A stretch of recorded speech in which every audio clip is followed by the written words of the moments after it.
Bicara soal transportasi di Pulau Sumatera, khususnya transportasi bus, ada hal menarik yang perlu kita bahas, di mana armada bus di Pulau Sumatera hampir tidak kita jumpai yang menggunakan sasis bus Hino. Rata-rata menggunakan sasis pabrikan Eropa. Mungkin yang nonton video ini ada juga yang berasal dari Pulau Sumatera. Pastinya kalian jarang sekali melihat logo Hino yang ada pada bodi bus di Pulau Sumatera. Jadi kenapa sih sasis bus Hino ini tidak laku di Pulau Sumatera? Dan oleh karenanya pada kesempatan kali ini kita akan bahas inilah 5 alasan sasis bus Hino tidak laku di Pulau Sumatera. Oh ya guys, bagi teman-teman yang belum subscribe, silahkan di subscribe di bawah dan jangan lupa juga untuk nyalain loncengnya agar tidak ketinggalan video terbaru dari kami.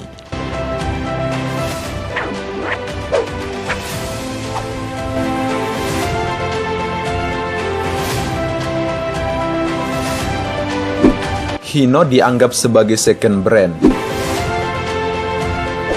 Sebagai merek asal Jepang yang sedari awal fokus di segmen kendaraan komersial ini, telah berkiprah di Indonesia lebih dari 30 tahun lamanya. Kala itu merek sasis bus Hino masih dipandang sebelah mata sebagai second brand ataupun pengisi celah pasar di bawah kasta brand-brand besar pabrikan Eropa yang lebih diperhitungkan nilai yang disandangnya, sebut saja seperti Mercedes-Benz dan Scania. Anutan ini terus melekat pada pengusaha perusahaan otobus yang ada di Pulau Sumatera sampai sekarang ini. Mereka beranggapan bahwa sasis bus Hino hanyalah pengisi celah pasar saja. Walaupun kenyataannya kualitas bus Hino pun bisa disandingkan dengan brand-brand Eropa yang terkenal akan kenyamanan dan tenaga yang besar itu.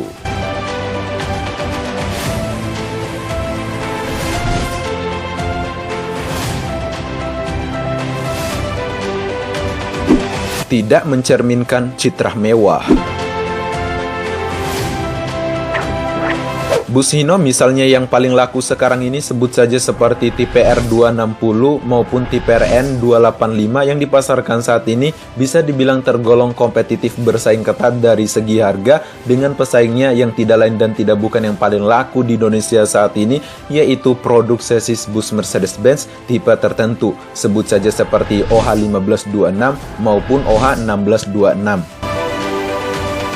Biarpun begitu, tetap saja sasis bus Hino di Pulau Sumatera dianggap sasis yang tidak mencerminkan aura citra mewah bagi perusahaan otobus yang menggunakannya. Dan di atas kertas pun baik dari segi forma maupun dari segi keunggulan kompetitif lain yang ditawarkan pabrikan Mercedes-Benz masih lebih unggul bila dibandingkan Hino.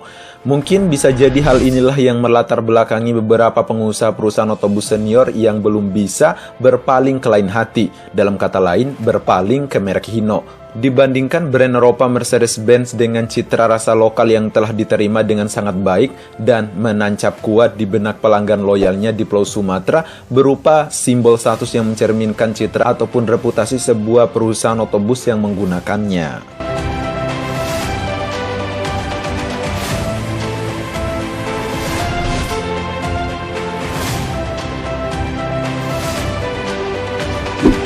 Hino adalah sasis baru.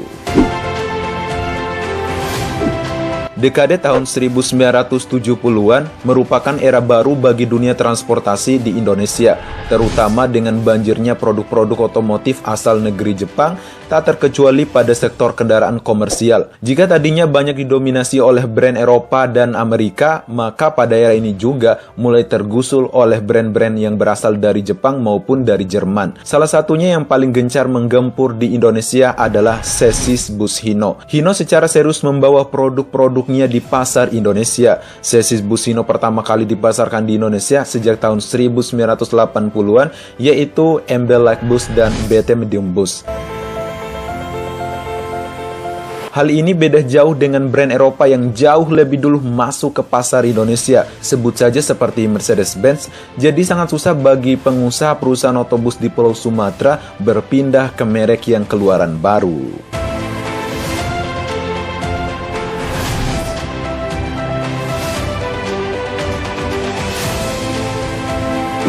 Sasis Eropa teruji mampu melibas ekstrimnya jalur lintas Sumatera.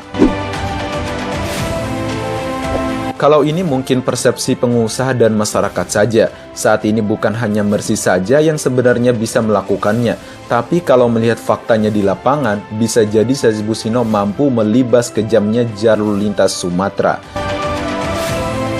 Selain Hino, saat ini ada Scania dan Volvo yang mulai menarik minat pengusaha perusahaan otobus yang ada di Pulau Sumatera.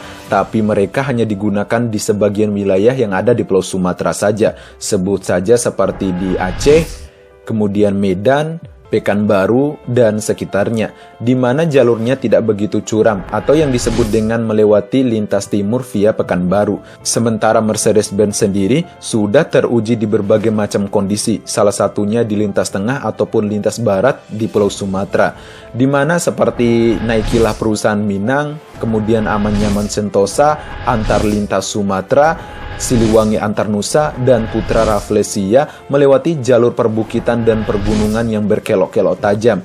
Salah satu jalur yang dilalui oleh bus-bus tersebut adalah jalur Sitinjau Lawik yang banyak tanjakan serta turunan yang ekstrim banget. Lalu bagaimana dengan chassis bus Hino? Karena barang baru dan belum teruji akan kualitas dalam melewati jalur yang ada di Pulau Sumatera, maka sangat susah sekali bagi pihak perusahaan otobus untuk mempercayakan armadanya untuk menggunakan chassis bus Hino. Walaupun Hino bisa disejajarkan dengan Mercedes-Benz, tapi semua itu sangat mustahil sekali. Dalam kata lain, mending milih yang sudah pasti saja daripada milih yang belum pasti. Hal inilah yang melatar belakangi perusahaan otobus yang ada di Pulau Sumatera tidak menggunakan chassis bus Hino.